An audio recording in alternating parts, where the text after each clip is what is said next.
독일에 철학자 한 분이 있는데 폴 틸리라는 철학자가 있어요. 이분이 현대인들을 쫓아오는 회색 그림자가 있다. 현대인들을 뒤쫓아오는 세 가지 회색 그림자가 있는데,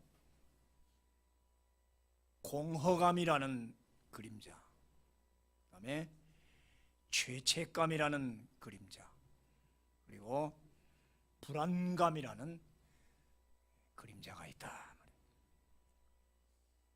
이 공허감, 죄책감, 이 불안감은 지식이 많아지고 기술이 발달하고 문화가 발달하면 없어지는 게 아니라 더욱 심해진다. 그렇게 말을 했어요. 가만히 생각하니까 그런 것 같아요. 사람이 살기 좋고 행복하면은 지금 말하는 이런 불안감, 죄책감, 공허감이 없지 않을까 하는데, 이상하지요? 물질이 채워지면 채워지고 무엇이 많이 얻어지면 얻어질수록 왜 공허감이 생기냔 말이에요. 뭔가 허전해요.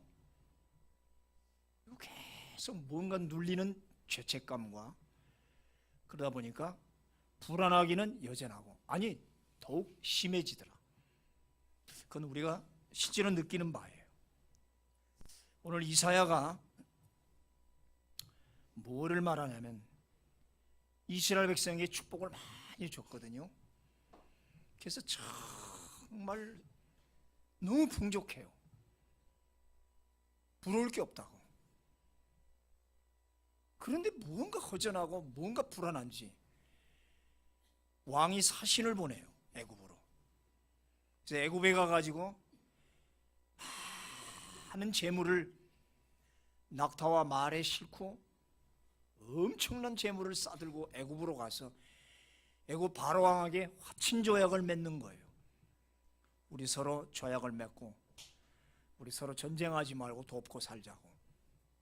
뭐 어떤 의미는 괜찮죠. 우리도 한미 조약이고 한중 조약이 있고 조약을 맺거든요. 근데 저희가 의심스럽다는 거죠. 이제껏 받은 이 축복과 이 나라를 지키는 국방과 경제와 모든 하나님의 도우심이 있었다는 것을 생각을 해야 되는데, 그 하나님이 주신 도우심을 뒤로 하고 인간적인 것에 의지하려고, 당시 최고의 강국인 대국인 애굽에 의지하려고 한다 이 말이죠. 애굽과 화친 조약을 맺어 국방을 책임지고 그다음에 경제를 책임지고 그 문화의 유익을 얻기 위해서 그렇게 가는 그 속셈을 하나님 보셨다 이거죠. 왜 사람을 의지하느냐? 아직도 내 뒤에 내가 있고 내가 오늘날 이 생명 주고 내게 축복을 준 사실을 잊어버리고 여전히 또 사람들에게 가서 사람들에게 손을 벌리고 사람들하고 조약을 맺으려고 하는 것. 오늘 본문에 왜 여호와께 묻지 아니하였느냐? 2절에 보면 여호와의 입에 묻지 아니하였다. 하나님이 직접 입을 가리치면 내 입에 묻지 아니하였다. 이 표현이 흥미롭잖아요.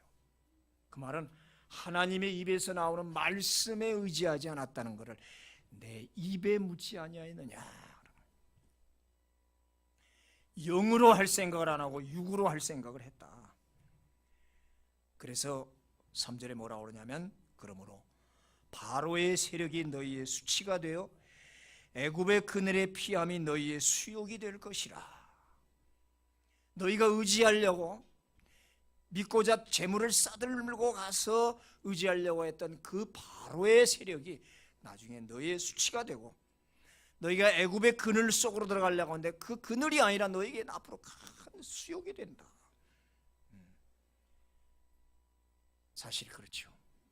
사람의 눈에는 애굽이 그렇게 좋아 보이고 훌륭해 뵀는데 오늘 본문에서 그 애굽은 라합이라 그랬어요. 이 라합이란 우리가 나오는 그 기생 라합을 말하는 게 아니라 가만히 앉은 바다 괴물이라 이렇게 표현을 해요. 괴물, 몬스터, 무서운 괴물인데 이 괴물이 움직이질 못해요. 가만히 앉아있다. 꼼짝 못하는 괴물이다 이거예요. 그래서 공동번역은 뭐라고 번역했냐면 종이 구렁이라 그랬어요. 큰 뱀인데, 큰 아나콘다 같은 건데 종이로 만든 아나콘다라 이런 표현이죠. 또 현대인의 성경 보면 종이 호랑이라 그랬어요. 호랑이가 얼마나 무섭고 힘이 셉니까? 근데 그 호랑이가 종이로 만들었다 하면 아무 의미 없잖아요. 그러니까 너희가 믿고자 하는 그 애굽은 종이 호랑이, 종이 구렁이다. 쓸모없는 존재다. 하나님의 자녀가 하나님을 의지하지 않고 세상을 의지하려고 할 때 모습이 이와 똑같다 이거예요.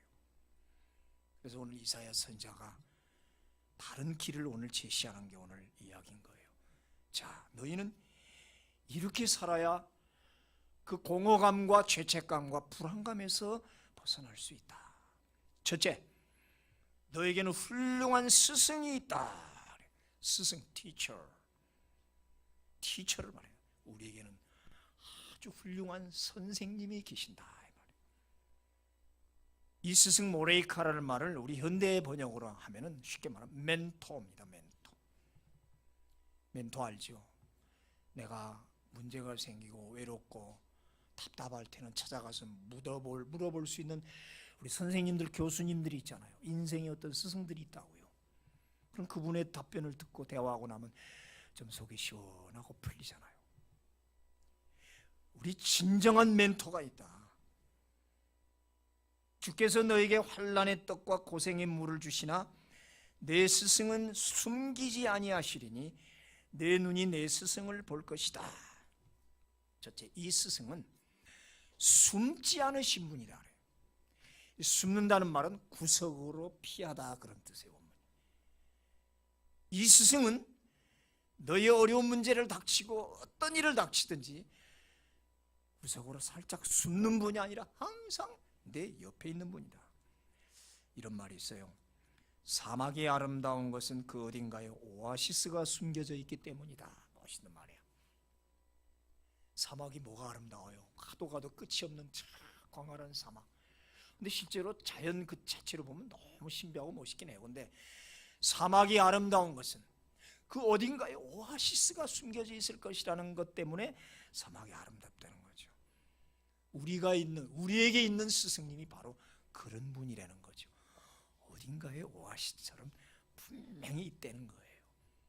근데 이걸 보는 눈이 없기 때문에 우리가 메마르고 힘들고 아무것도 없다고 그러죠.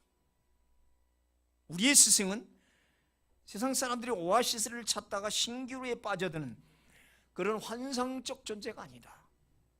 미라지, 신기루. 저는 미국에 살면서 모하베 사막을 자주 갔거든요. 참 신기해요. 차를 몰고 가면 저 앞에 호수가 이야 호수다. 달려가는데 없어요. 또 앞에 호수가 있어요. 가도 앞에 호수가 있는 거예요. 2시간 3시간을 달려도 여전히 앞에 호수가 있는데, 야, 옛날에 이스라엘 백성이 광야를 가다가 이 신기루에 그냥 빠져버렸구나. 어떤 독일 병사들이 이집트 침공을 했다가, 아니죠, 영국 병사들이 그리 싸우는데 그 유명한 사막의 탱크 부대, 그 유명한 그 이야기 있잖아요. 신기루에 빠져가지고 병사들이 사막을 가다가 오아시스다. 그래 너무 배가 고프고 목이 마르고 해서 오아시스다니까 막 달라붙어서 막 물을 퍼먹었단 말이에요. 근데 다음날 보니까 병사들이 다 죽어 있어. 입에 전부 모래를 물고 죽어 있는 거예요. 신기루에 빠진 거예요. 믿어지지가 않죠? 실제 2차 대전 때 일어난 일이란 말이에요. 자기들은 호수에 물이라고 막 퍼먹었는데 그 모래를 퍼먹은 거예요. 어떤 의미에서 우리 이 세상 사는 인간이 이렇게 허무하다. 우리가 추구하고자 하는 이 행복이 이 미라라지, 이 신기루가 아닌가요? 그러나 우리에게 있는 이 오아시스 같은 이 스승은 그런 환상적 존재가 아니다. 실존이다. 리얼리티, 실존이다. 숨어있지 않고, 평소에는 나와 상당히 가까운 것 같은데 어려운 일이 있으면 싹 코너로 숨어버리는 그런 피하는 분이 아니로 내 옆에 있는 분이다. 이런 분을 성경은 뭐라 하면 파라클레토스라고 그래요. 헬라말로 파라클레토스, 나를 도우려고 내 옆에 서 계시는 자, 그런 뜻이에요. 나를 도우려고 항상 내 옆에 서 있는 자, 이거를 파라클레토스라고 그래요. 성령님을 그렇게 별칭을 그렇게 말해요. 다른 말로는 보혜사라고 그래요. 또 다른 말로는 중보자라고 그래요. 우리에게 있는 예수 그리스도는 참된 스승이고, 그분이 보내신 성령님은 딱 이와 같다 이 말이에요. 파라클레토스, 나를 도우려고 항상 내 옆에 서 계시는 분, 내 눈이 직접 볼 것이다, 직접 보리라 그랬어요. 근데 왜 우리는 그 스승을 못 보고 있을까요? 우리 믿음의 눈이 없기 때문이겠죠. 이 믿음의 눈, 영한보다는 세상을 보는 눈이 더 발달해 있기 때문에, 세상 눈이 더 발달되어 있기 때문에 영적인 눈이 어두워졌다는 거죠. 이걸 성경은 안목의 정욕이라 그래. 안목의 정욕, 즉 우리가 추구하는 것이 뭔가 다르단 말이에요. 다르기 때문에 진정한 오아시스를 못 보고 잘못된 신기루의 모래를 먹고 죽을 수밖에 없는 그런 어리석은 인생일 수밖에 없다. 영적 시력은 약한데 육적 시력은 강하다 이 말이죠. 자, 우리 멘토가 있으면 멘토에게 따라가는 멘티가 있습니다. 그렇죠? 누구를 이렇게 교훈하고 충고해 주는 사람은 멘토라고 그러고, 가서 그 앞에서 이렇게 듣는 사람은 멘티라고 그러죠. 멘토는 가르쳐 주는 자이고 멘티는 가르침을 받는 자이죠. 그러니까 멘티는 멘토의 말을 잘 듣고 그대로 순종해야 되겠죠.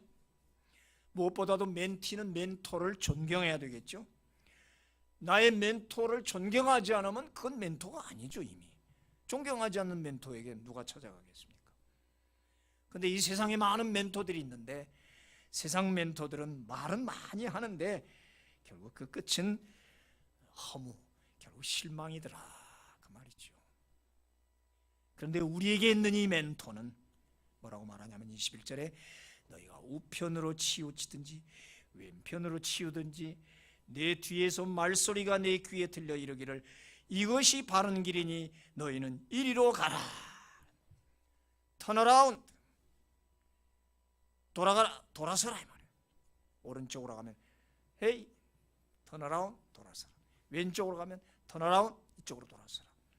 그럼 뭐라고 하냐면 This is the way, 여기가 길이다. This is the right way, 여기가 바른 길이다. 정로, walk in it, 이 길을 따라가라. 그래서 우리가 그 미라지를 찾아서 헤매는 것 같은 인생길에서 우리에게 있는 참된 스승 멘토는 항상 우리 뒤에서 에이 강 목사, no, turn around, this is the way, this is the right way, 여기가 정로다, walk in it, 이 길로 걸어가라. 항상 그렇게 가르쳐 준다는 거예요. 예, 우리 뒤에서 말소리가 들려서. 실제로 들리나? 그렇진 않죠. 성령의 음성이죠. 내적 음성이라고 그러죠. 우리에게 있는 이 멘토 그리스도는 항상 우리 곁에 계셔서 이 길이 바른 길이다, 이쪽 길로 가라, 계속 가르쳐주는 보혜사 성령님이시다. 그래서 이 성령님을 다른 별칭으로 여러 가지 단어가 있어요. 첫째, 상담자, 카운셀러. 두 번째, 위로자, 컴포터. 돕는 자, 헬퍼. 네 번째, 변호인, 어드보케이터, 러여란 말이죠. 네 가지 별칭이 있어요. 인간은 참 다양해요. 60억의 인구가 다 다릅니다. 여기 지문이 다르시 다 성격도 다르고 모든 게 달라요. 그렇기 때문에 그 인간들의 삶도 다 다양해요. 고민도 다르고 걱정도 다르고 슬픔도 다르고 문제거리도 다르고 숙제도 다르고 다 달라요. 그래서 이 멘토는 참 다양해야 돼요. 이 사람에게는 어떨 때는 위로자 컴포터가 되다. 아이고 그러지 마, 아유 힘을 내라고 위로해주는 컴포터예요. 또 어떤 사람에게 가서 상담을 해줘야 돼. 카운셀러가 돼서 이건 이렇고 저건 저렇고 오래 걸려요. 상담하려면 1시간 2시간씩 걸립니다. 다 들어줘야 돼요. 그러니까 어떤 사람에게는 카운셀러가 되고 어떤 사람은 직접 도와요. 헬퍼가 돼요. 직접 도와요. 하나님 직접 간섭해서 도울 때가 있다고요. 믿으시면 아멘. 어떤 사람은 변호인과 같아야 돼요. 그 사건 다 접수해서 그 의뢰인의 문제를 다 해줘야 돼요. 그래서 법정에 가서 재판관 앞에서 다 그 해줘야 돼. 대신 얼마나 힘들어요. 그러니까 변호사들이 수임료가 많죠. 아무래도 우리 예수님이 이런 분이라는 거죠. 그래서 이 보혜사, 성령, 뭐 중보자, 상담자, 위로자, 돕는 자, 변호인 지금 나온 것만 해도 6가지. 왜? 그만큼 우리의 삶이 다양해야 되는 거죠.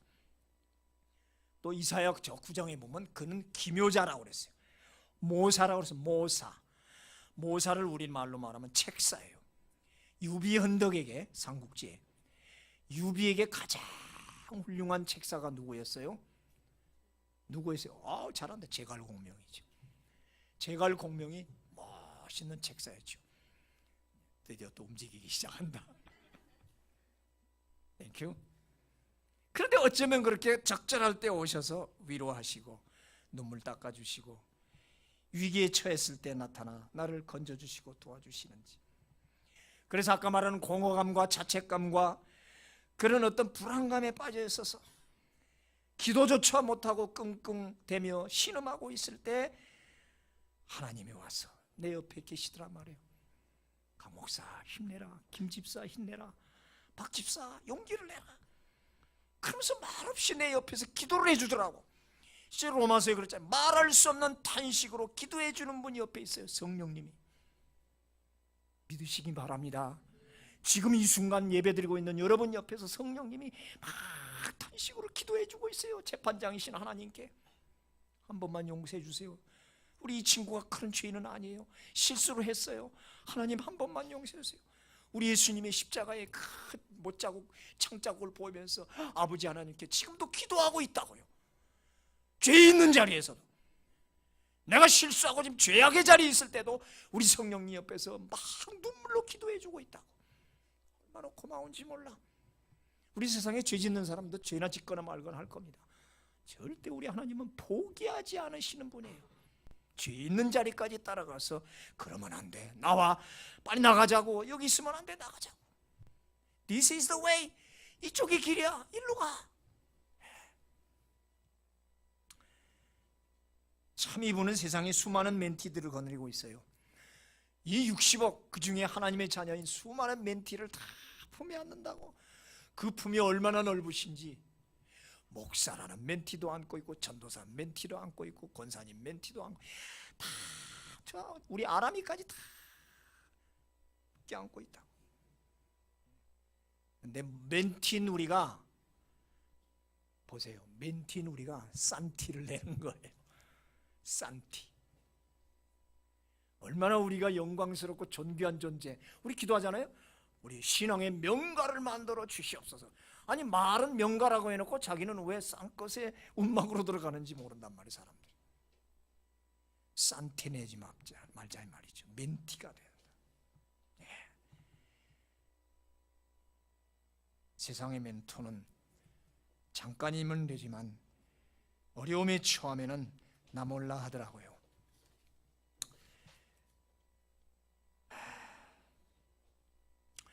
몇 년 전에 우리나라에 아주 훌륭한 멘토가 하나 있었어요. 소설가예요. 이모라고라는 분인데, 여러분 이분이 말이죠, 팔로워가 트위터 팔로워가 몇만 명입니까? 150만 명입니다. 강 목사는 설교 올려놓으면 기껏해야 많은 게 한 200개, 300개 되더라고. 보통은 한 5, 60개. 이야, 150만 명의 팔로워가 있다요. 그래서 트위터 대통령이라고 그러잖아요.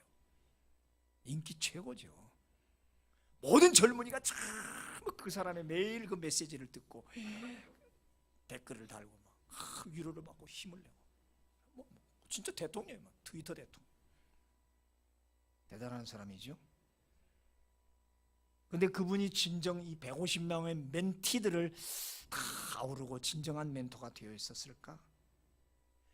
어느 날 무슨 정치 문제에 휩쓸리기 시작하더니 트위터들에게 공격을 받더라고. 팔로워들에게 공격을 막 심하게 받으니까 이제 변명을 하시더라고. 그러다가 막 더 거세게 밀어닥치니까 이 백성들의 이 아시죠? 요새 뭐 촛불 보면 못 막습니다. 이 시민들의 물결을. 그러니까 이분이 화가 나가지고 나중에는 저도 봤어요. 이 싸가지 없는 것들아 막 그래요. 아니 그렇게 멘토이신 분이 화가 난다고 멘티들에게 그를 따르던 팔로워에게 막 그런 표현을 쓰더라고. 막 서로 싸움이 붙었어요. 팔로워하고. 대단했죠. 그러다 보니까 어떻게 됩니까? 옛날 게 다 드러나. 그렇게 되면 이제 막 들추내는 거예요. 막 신분 세탁이 나오는 거예요. 막 과거 게 나오는데 아이고 별게 다 나오더라고. 아이고 부끄럽더라고요. 지금은 어디 가 계시는지 뭐 이름도 없어요. 그분을 제가 지금 어떻게 평가하려고 하는 게 아니라 이 세상 멘토라는 게 그렇구나. 150만 명의 팔로워가 있어도 언젠가 틀어져 버리면 그 팔로워들이 그의 그 지나간 과거를 다 들춰내서 그 부끄러운 역사를 들춰내서 결국 망신이 돼가지고 멘토가 아니라 저 산티로 몰락하는 걸 보면서 우리 지금 많은 카카오, 트위터, 수많은 댓글 오고 가지만 진정한 멘토가 어디 있을까? 세상 멘토는 어느 일부분에서 물론 위로가 되고 희망이 되어줄 수 있습니다. 근데 오늘 중요한 얘기예요. 아까 숨기지 않으리라. 세상 멘토는 불리하다 싶으면 피해버린다 이런 거 코너로 도망가나요. 그러나 우리의 멘토는 어떤 불리한 조건, 내가 주님을 부인하고 베드로는 3번이나 주님을 모른다고 부인하고 도망가도 주님을 욕할지라도 끝까지 옆에 곁에 계시는 분이라는 거예요. 같이 맞상대해서 뭐 싸가지 어쩌면서 싸우지 않는단 말이에요. 얼마나 많은 백성들이 하나님을 부인하고 하나님을 욕되게 하고 그렇게 했습니까? 그래도 우리 하나님은 오래 참으시고 긍휼이 많아서 끝까지 품으시더란 말이에요. 피하지 않으셔. 어떤 불리한 조건에서도 피하지 않는 분이라는 얘기죠. 내가 슬플 때나 괴로울 때나 어떤 일이 있어도 우리 주님은 나를 떠난 법이 없었습니다. 아멘. 저는 그렇게 믿고 있어요. 한 번도 우리 주님은 나를 떠난 적이 없어요. 내가 잘해서? No. 잘못한 데가 더 많지요. 그래도 우리 주님은 안 떠나더라고. 옆에서 눈물 흘리면서 기도하더라고. 강 목사 그러면 안 돼. 안 돼. 첫 번째는 훌륭한 스승이 있다는 거. 두 번째는 기다리라는 겁니다. 이 멘토를. 자, 그러나 여호와께서 기다리시나니 이는 너희에게 은혜를 베풀려 하심이요 일어나시리니 이는 너희를 긍휼히 여기려 하심이라. 대저 여호와는 공의 하나님이시라. 무릇 기다리는 자는 복이 있도다. 15절에는 너희가 돌이켜 조용히 있어야 구원을 얻을 것이요 잠잠하고 신뢰하여야 힘을 얻을 것이라. 신뢰하는 자는 기다린다는 겁니다. 우리 아이들을 키우다 보면 참 이 아이들이 얼마나 부모를 의지하고 기다리는지 몰라요. 이쯤 커놓으면 별로 안 그래요. 내가 어릴 때 한 7살 때 6살 때는 내가 어떤 분 보니까 그 7살짜리하고 밑에 4살짜리인가를 데리고 마켓에 갔다가 엄마가 잠깐 뭐 볼 일이 있어서 그 형한테 동생 데리고 여기 문에 딱 서 있어. 나 엄마 빨리 갔다 올게. 그러니까 형하고 그 동생이 그 앞에서 이렇게 둘이서 이제 기다리는 거야. 엄마 까불면서. 근데 이 엄마가 뭐 하다가 그냥 깜빡 잊어버렸어. 무슨 중요한 사람 만나가지고 막 하다가 어머니가 1시간이 지난 거야. 큰일 났네. 이 엄마 정신이 막 노래지는 거예요. 애들 놔두고 지금 잃어버렸다. 불이 막 기어왔어요. 근데 이미 밤이 늦어가지고 다 파하고 지금 캄캄한데 그 형이 동생을 꽉 붙잡고 서 있는 거야. 울면서. 동생은 가자고 난린 거야. 엄마 찾아가자고. 그러니까 안 된다. 엄마가 여기 기다리라고 그랬다고. 끝까지 동생 막 울부짖는 애를 붙잡고 껴안고 그냥 애랑 둘이서 그러고 있는 거예요. 엄마가 걔들을 보고 펑펑 울었다는 거예요. 이 신뢰, 이 믿음, 이 기다림. 엄마가 꼼짝 말고 있으려니까 그 동생 막 빠져나가는 걸 붙잡고 같이 기다리고 있던 캄캄한 데서 엉클이고 있는 그 두 형제. 여러분, 이런 믿음과 기다림이 있어야 돼요. 우리가 하나님 앞에. 믿습니까? 그게 복이 있는 자. 그렇게 해야 복을 받는단 말이에요. 조용히 잠잠하고 신뢰해야 하여야 힘을 얻을 것이라는.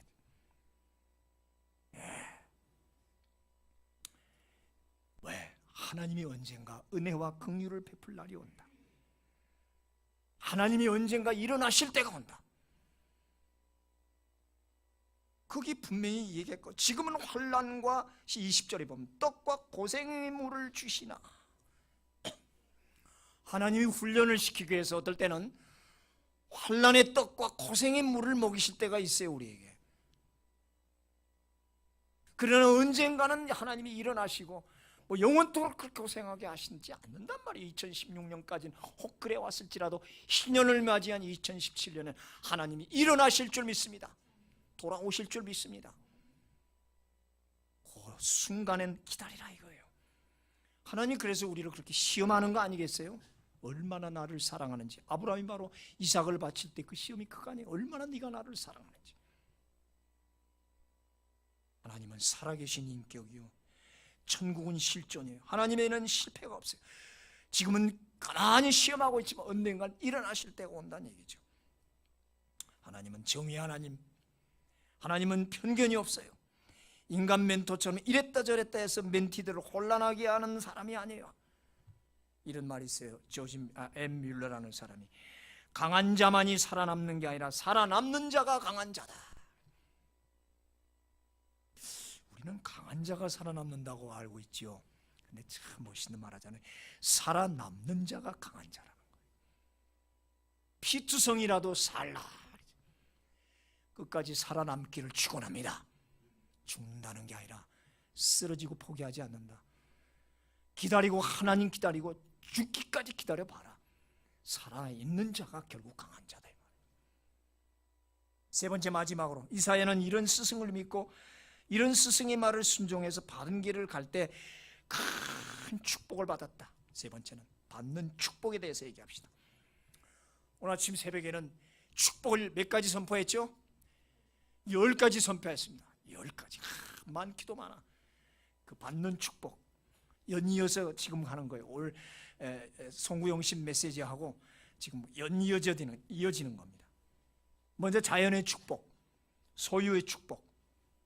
내가 땅에서 23절 뿌린 종자에서 주께서 비를 주사 땅이 먹을 것을 내며 곡식이 풍성하고 기름지게 하실 것이며 그날에 내 가축이 광활한 목장에서 먹을 것이야.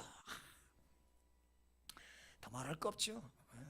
엄청난 물질 축복, 여러 축복을 다 주죠. 그 다음은 치유와 영광의 축복. 26절 크게 살려가는 날 망대가 무너질 때 고산마다 줄령마다 그 뒤에 개울과 시냇물이 흐를 것이며 여호와께서 자기 백성의 상처를 싸매시며 그들의 맞은 자리를 고치시는 날에는 달빛은 햇빛 같겠고 햇빛은 7배가 되어 무슨 날?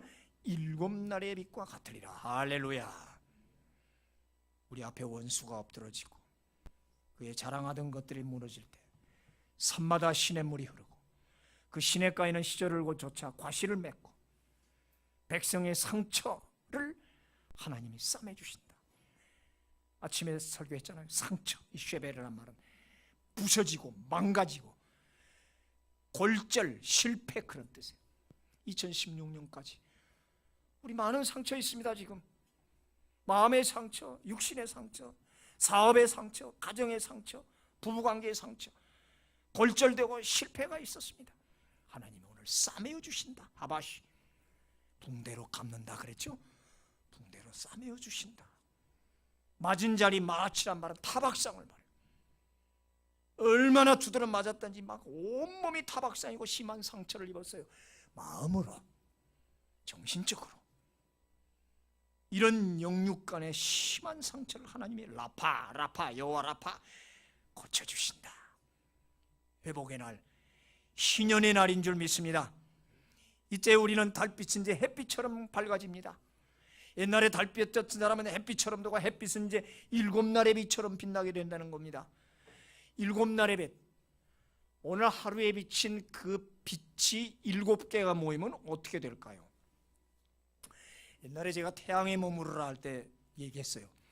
태양의 속온도가 30,000도고 태양의 겉온도 6,000도입니다. 어마어마하죠. 자, 아침부터 저녁까지 태양이 떴다 이거야.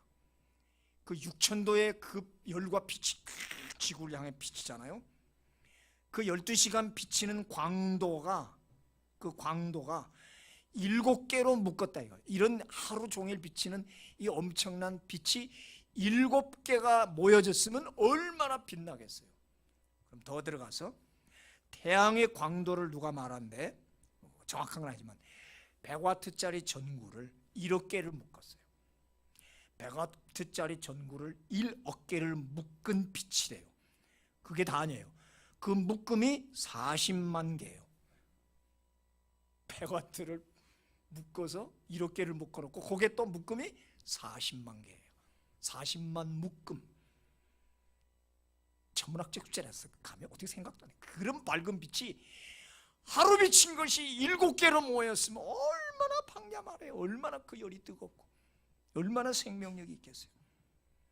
거기서 발산하는 에너지가, 태양에서 초당 에너지가 뭔지 알아요? 수소폭탄 100만 개가 폭발하는 힘이라는 거예요. 지금도 태양은 계속 폭발하죠. 언젠가 저것도 꺼질 거예요.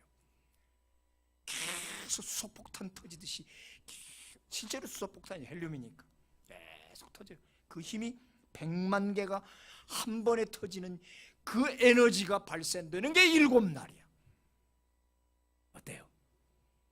말하면, 이야, 이 7날의 빛이라는 이 영광과 이 밝음과 이 생명력과 이 축복이, 할렐루야, 아멘, 아멘, 할렐루야, 이렇게 주시리라. 그분은 가끔 우리에게 매를 들기도 하시고, 때로는 겨우 연명할 빵을 주시고. 왜 이러실까? 너무 목마른데 겨우 목 죽일 만큼밖에 안 주시는 하나님이라고, 그런 멘토라고 우리는 오해할 수가 있지만, 그렇다고 나 모른 채 어디 가서 피해 숨어 있는 분은 아니다. 그 환난과 고생의 내 등 뒤에서, 나의 등 뒤에서 여전히 나를 지켜보시고, This is the way, 여기가 길이다. No, turn around. This is the way. Walking it. 이 길로 걸어가라. 나의 갈 길을 지시하시고. 그런 멘토. 우리는 그분을 믿고 따라가야 되겠죠. 올 2017년 희년은 상체를 싸매시고 맞은 자리를 고치시는 날, 그날은 원수의 망대가 무너지고 우리의 가정에 산, 기업에 사는 골짜기마다 시냇물이 흐르고, 달빛은 햇빛이 되고 햇빛은 7날의 빛처럼 밝아서 여러분의 심령에 들어가기를 축원합니다. 여러분 가정에 비춰지기를 축원합니다. 여러분의 기업에 비춰지기를 축원합니다. 이런 찬란의 영광의 빛을 받으시기를 축원합니다.